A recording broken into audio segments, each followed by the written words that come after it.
Nah, kalau di buku setelah yang ini dia desain dulu, baru yang lain ya. Kalau di slide yang torsional dan flexural buckling itu saya taruh duluan, terus desainnya di belakang. Gitu.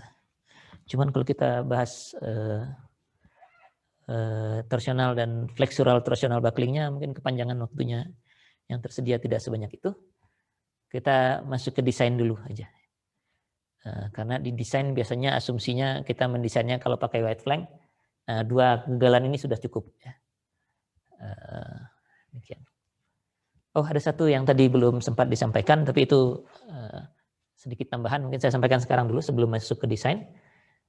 Kalau kolom kita berada di dalam bangunan, jadi tidak di tumpuan sendi ataupun di tumpuan jepit atau ya tidak di tumpuan yang ideal lah ya. Maka nilai K-nya itu harus dicari dari chart ya.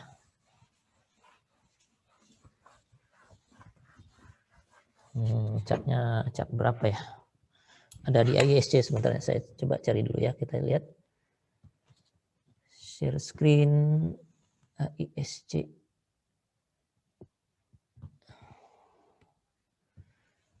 Ini kita lihat bookmarknya. C appendix berapa ya? Wah, appendixnya saya harus cek dulu.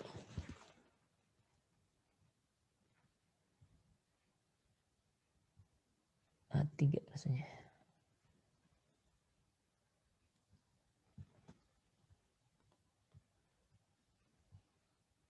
Nah, ini ya. Ini perlu saya perbesar.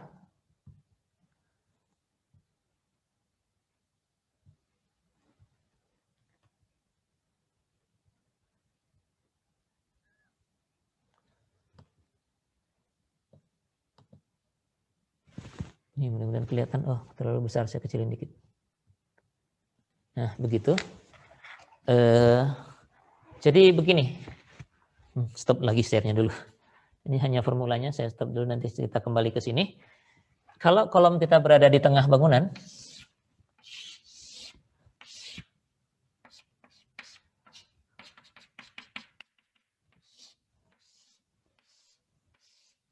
nah misalnya kolom yang ini, gitu ya. Kolom yang ini kan kedua ujungnya tidak di tumpuan ya. Kalau yang bawah ini cuma satu ujungnya yang di tumpuan, yang atasnya enggak. Gitu. Nah ini kita harus baca dari chart yang tadi ya. Nanti kita coba lihat membacanya. Tapi sebelum membaca itu kita perlu nilai namanya GA dan GB, di mana GA dan GB ini adalah perbandingan jumlah EI per L dari semua kolom di ujung A dibagi dengan sebentar, kolom saya harus ngintip ke sini, kolom yang di atas atau girder yang di atas.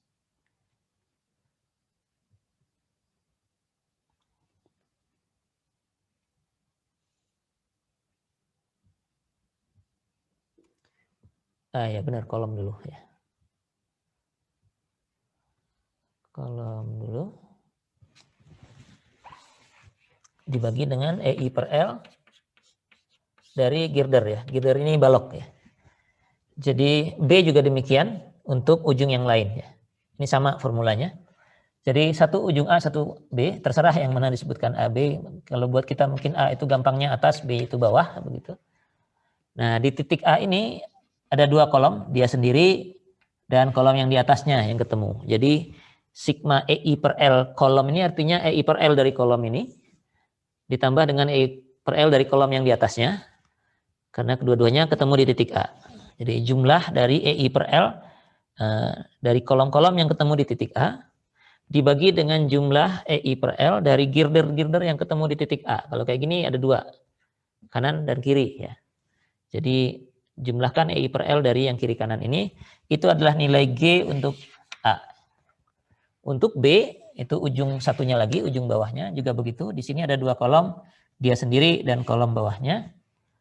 Ini EI per L-nya dijumlah jadi EI per LC dibagi dengan EI per L dari girder ini yang ketemu di titik B, itu kita dapatkan GB.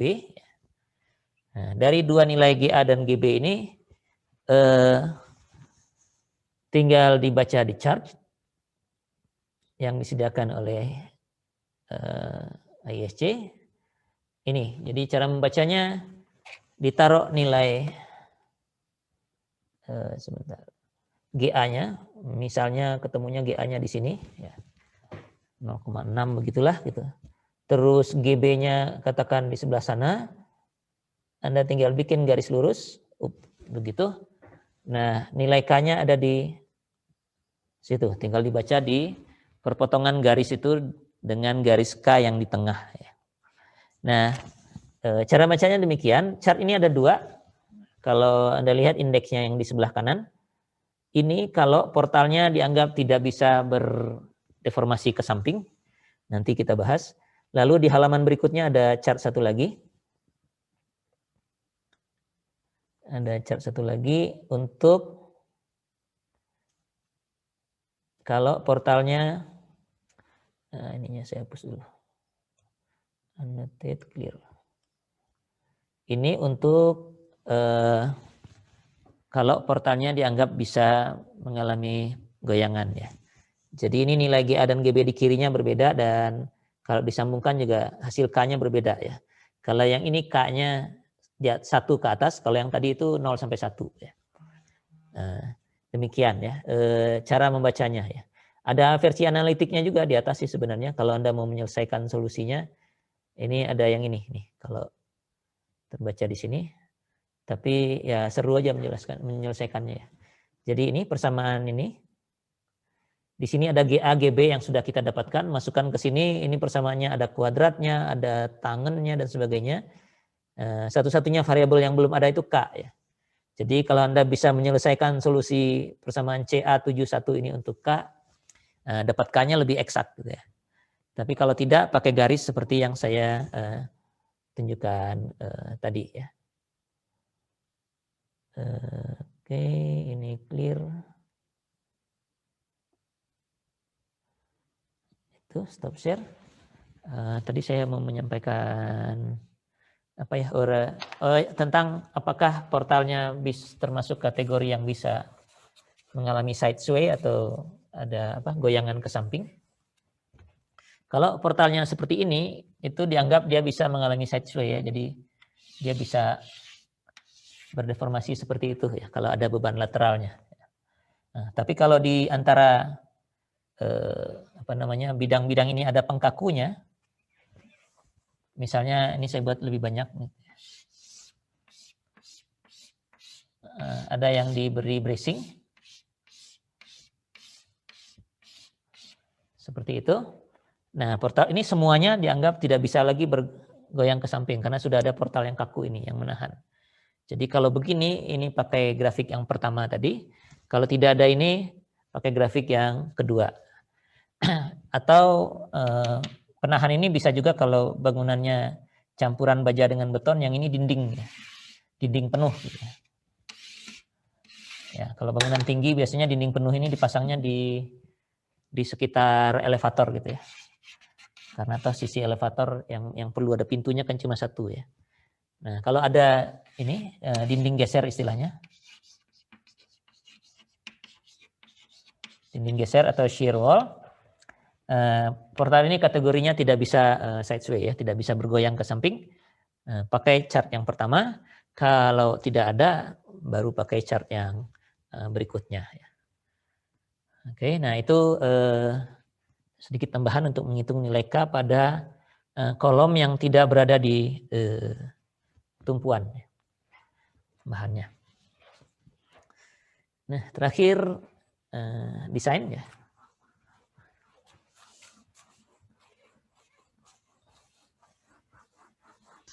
Pak, saya ingin bertanya, Pak. Ya, silahkan. Ada yang yang tadi kalau slender B-nya kan apa 8 kurang 3 dikali sekian ya Pak itu. 3-nya dari mana ya? Oh, ini memang B-nya ini bukan urusan slender sebenarnya ya. Jadi untuk masing-masing elemen ini, yang namanya lebarnya itu diambil bagian yang lurusnya saja. Nah ini, gitu. Kan dia ada yang sedikit bengkok gitu ya, filletnya ya, halus gitu karena kan dia cetakan ini bukan disambung dengan las. Ya. Nah, begitu juga flange-nya, ini kan lebarnya itu hanya bagian yang lurusnya saja. Nah, penampang ini tadi tinggi totalnya itu 8. Ya, 8 inch. Dari tepi bawah sampai tepi atas. Nah, yang kita hitung lebarnya kan hanya web. Pertama dikurangi tebal ini dulu satu. Nih ada tebal yang ini, udah jelas kan berkurang 1 T. Yang bawah juga berkurang 1 T. Tebal ini. Sudah 2 T. Nah, bagian yang lengkung ini itu dianggap tebalnya masing-masing setengah dari ketebalan ini. Jadi 3 itu munculnya dari situ. 1,5 dari sini, 1,5 dari sini. Jadi lebarnya itu adalah 8 itu, tinggi total ini, dikurangi dengan 3 kali tebalnya yang 0,116. Ini 0,116, ini 0,116. Bengkokan ini setengahnya, berarti 0, berapa nih? 0,58 begitu ya. Jadi 3 itu dari situ. Itu dari memang menghitungnya seperti itu aja. Ya. Kalau di white flank juga sama nanti. White flank itu ininya kan nggak persis ini ya. Kalau dia dicetak pasti ada